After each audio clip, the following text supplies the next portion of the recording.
NDA का written exam total 900 number का होता है, जिसके दो पार्ट होते हैं। Paper 1 is mathematics, paper 2 is GAT, that is general ability test. Mathematics 300 marks की आती है, जीएटी 600 मार्क्स की आती है, टोटल हो गए 900।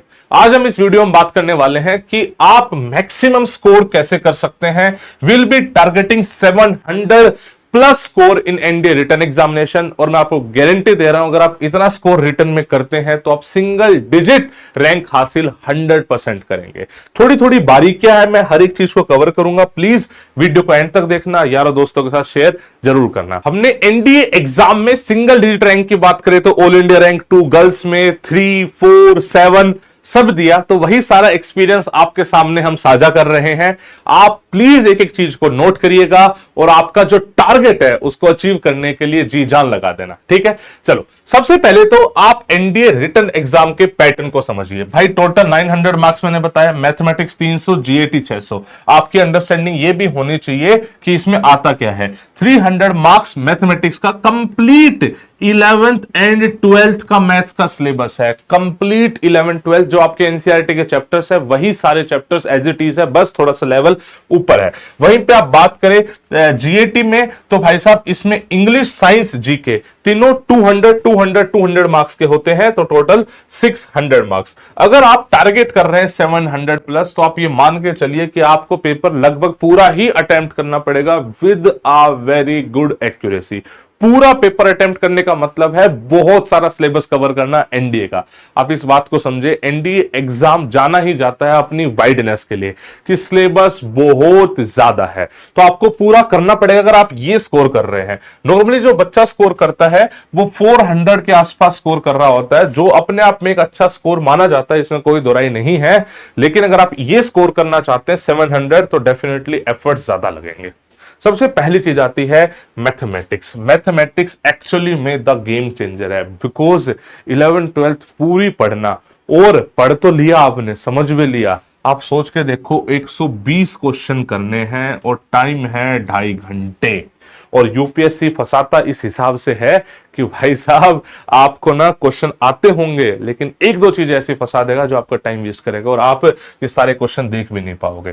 तो इसकी सबसे पहली स्ट्रेटेजी ये होनी चाहिए, जो आपने सिलेबस पूरा पढ़ा है उसमें आप अपने सेक्शंस पकड़िए और उन सेक्शंस को पेपर में अटेम्प्ट करिए। देखिए, आप अगर यहाँ पे 700 प्लस टारगेट कर रहे हैं तो आपको आइडियली पूरा सिलेबस पढ़ना पड़ेगा, लेकिन उसके बावजूद सबसे पहले कुछ सेक्शन को फिक्स कीजिए। जैसे मैं एग्जाम्पल दे रहा हूं, 70 से 80 क्वेश्चन का सिलेबस बता दे रहा हूं, जहां से 70-80 क्वेश्चन आ जाते हैं जिसको आप 1.5 घंटे में निपटा सकते हैं, क्योंकि आपने उसमें मास्टरी इतनी कर ली होगी। जिसमें सबसे पहले आता है सेट्स, प्रोबेबिलिटी, पीएनसी, मिलकर 25 से 30 क्वेश्चन का सिलेबस बनता है। Trigonometry, ratio, height and distance मिलकर अप्रोक्सीमेटली 10 क्वेश्चन का बनता है। मैट्रिक डिटर्मिनेंट मिलकर लगभग 15 क्वेश्चन का बनता है। इसके अलावा आपके आ जाते हैं वेक्टर, 3D और स्ट्रेट लाइन, मिला के लगभग 15 क्वेश्चन का सिलेबस बनता है। उससे पहले आ जाते हैं कॉम्प्लेक्स नंबर, क्वाड्रेटिक इक्वेशन, मिला के लगभग 10 से क्वेश्चन का सिलेबस बनता है। अगर आप इतना भी करेंगे, अच्छा कैलकुलस भूल गया मैं, कैलकुलस में लिमिट्स, एओडी, फंक्शन ये कर लेंगे तो भी आपके अप्रोक्सीमेटली 15 से 20 क्वेश्चन हो जाएंगे। तो मेरा कहने का मतलब है ये वो चैप्टर है जिनको सबसे पहले आपको ग्रैब करना है पेपर में।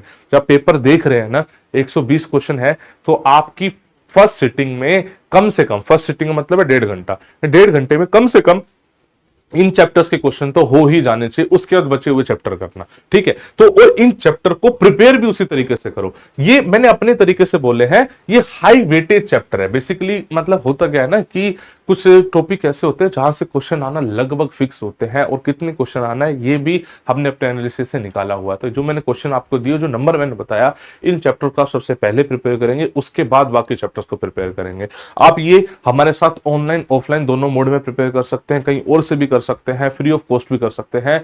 लेकिन मेरी मतलब पर्सनल सजेशन है बच्चे, जब आप टारगेट इतना बड़ा कर रहे हैं ना, तो आपकी तैयारी एकदम स्ट्रक्चर्ड होनी चाहिए। चाहे कहीं से भी पढ़ो, लेकिन कोर्स पेड से पढ़ना, बिकॉज आपके पास टाइम वेस्ट करने को बिल्कुल भी नहीं होगा। एक स्ट्रक्चर्ड मैनर में तैयारी आपको चाहिए होगी। एलडब्ल्यूएस कमिटेड है आपके सिलेबस को इफेक्टिव मैनर में कंप्लीट करने के लिए, यानी टाइम कम, चीजें ज्यादा, ये हम फॉलो करते हैं। इसी वजह से बच्चा में इतना प्यार भी देते और इतने सिलेक्शन हम दे पाते हैं। आपको कहीं और से पढ़ना है, कहीं और भी पढ़ लो, लेकिन पढ़ना यही है, सबसे ज्यादा वेटेज इसी चीज को रखनी है। क्लियर होगी बात? मेरे हिसाब से ये बात आप समझ गए हैं, इसमें कोई आपको दोहराई की जरूरत नहीं है। अब बात कर आ जाते हैं जीएटी में। देखो जीएटी में तो आपको कंप्लीट सिलेबस करना ही चाहिए, बिकॉज सबसे ज्यादा स्कोर अगर कुछ कोई दिलाएगी तो वो जीएटी है। जीएटी में एक क्वेश्चन 4 नंबर का होता है, मैथमेटिक्स में एक क्वेश्चन 2.5 नंबर का होता है।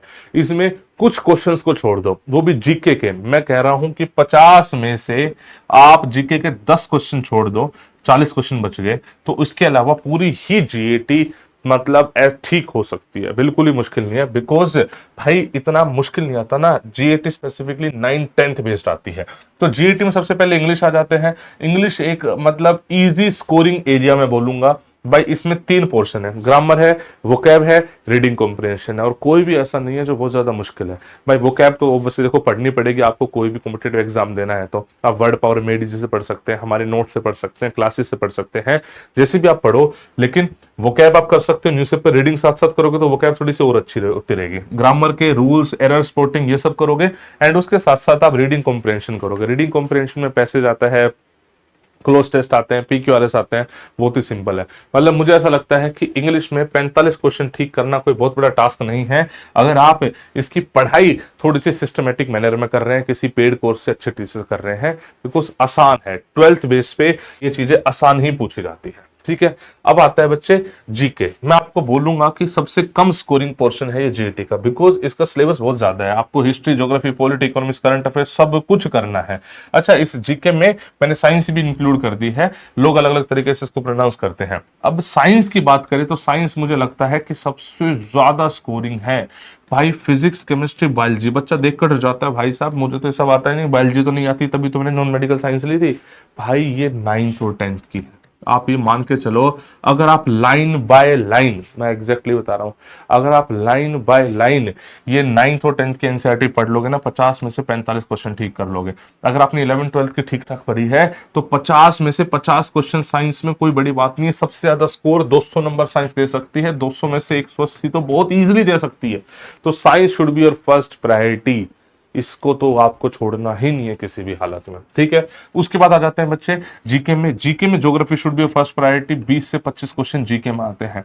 यहाँ पे कुछ क्वेश्चन ऐसे निकल आएंगे, चाहे हिस्ट्री हो, चाहे पॉलिटी हो, चाहे इकोनॉमिक्स हो, जहाँ पे कुछ क्वेश्चन आपके फंस सकते हैं, करंट अफेयर से फंस सकते हैं, दैट इज ओके। आप ये मान के चलिए कि 5 से 10 क्वेश्चन जीके में स्पेसिफिकली ऐसे आएंगे जो फंस जाएंगे, तो उस चीज के लिए आप मेंटली प्रिपेयर रहिए।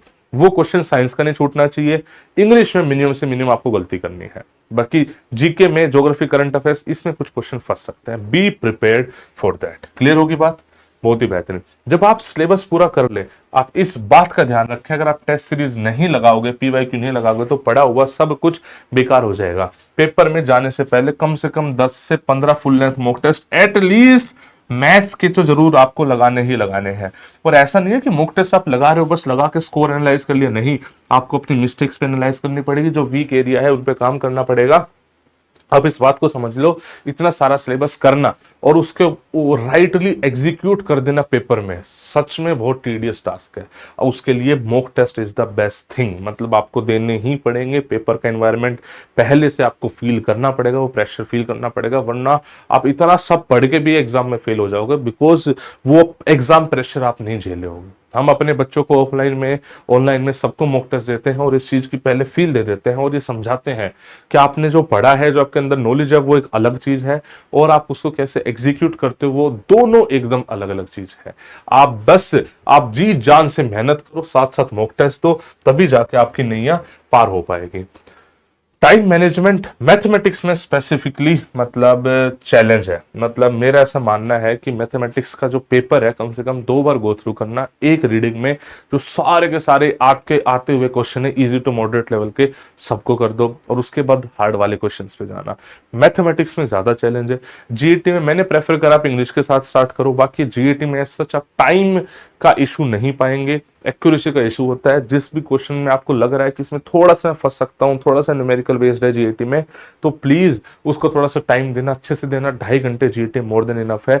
मैथमेटिक्स में थोड़ा सा टाइम का इशू होता है, तो उसके लिए आपको प्रैक्टिस करनी पड़ेगी। आपको 2 राउंड पेपर के निकालने पड़ेंगे, तभी आप एक्चुअली में उस लेवल की सक्सेस पा सकते हैं। ये तो मैंने बता दिया आपको क्या पढ़ना है क्या नहीं पढ़ना है, लेकिन ये चीज कभी एक दिन में अचीव नहीं हो सकती बच्चे। आपको डेली रूटीन आपको बनाना पड़ेगा। आपको रोज पढ़ना है, रोज प्रैक्टिस करनी है, पिछला रिवाइज भी करना है, तभी जाके फाइनली आप इस डेस्टिनेशन में पहुंच पाओगे। रोज अपने स्केड्यूल में थोड़ा सा फिजिकल फिटनेस को भी इंक्लूड करो, थोड़ा सा रनिंग, पुशअप्स, कुछ भी मतलब थोड़ा सा रखो, ताकि आपकी बॉडी भी फुल चार्ज अप रहे। कभी भी आप बीमार नहीं पड़ने चाहिए। अब इस बात को समझो ना, इतना बड़ा अगर आप स्कोर लेके चल रहे हो ना, आपके दिमाग में है ये टारगेट, तो एक दिन आप बीमार रहना मतलब अफोर्ड नहीं कर सकते। आपकी कोई चीज पिछले वाली प्रैक्टिस ना हो, आप ये अफोर्ड नहीं कर सकते। आपको हर चीज में एक्चुअल में परफेक्ट रहना पड़ेगा। दिन रात आपके दिमाग में सिर्फ ये पढ़ाई चल रही होगी, साथ साथ थोड़ी सी फिजिकल एक्टिविटी, तभी आप इतना स्कोर अचीव कर सकते हैं। मैं मतलब सबसे पहले तो आपको विश करता हूं ऑल द बेस्ट। भाई आप ये सोच रहे हो, देखो सोच ऊंची रखनी चाहिए, बहुत अच्छी बात है। आप ये सोच रहे हो, अपने आप को इतना कैपेबल मान रहे हो, बहुत अच्छी बात है बच्चे। I wish you all the best. And किसी टाइप की कोई हेल्प मुझसे चाहिए हो, please do mention in the comment section. I will try to help you out in the best possible manner बच्चे। जय हिंद, जय भारत।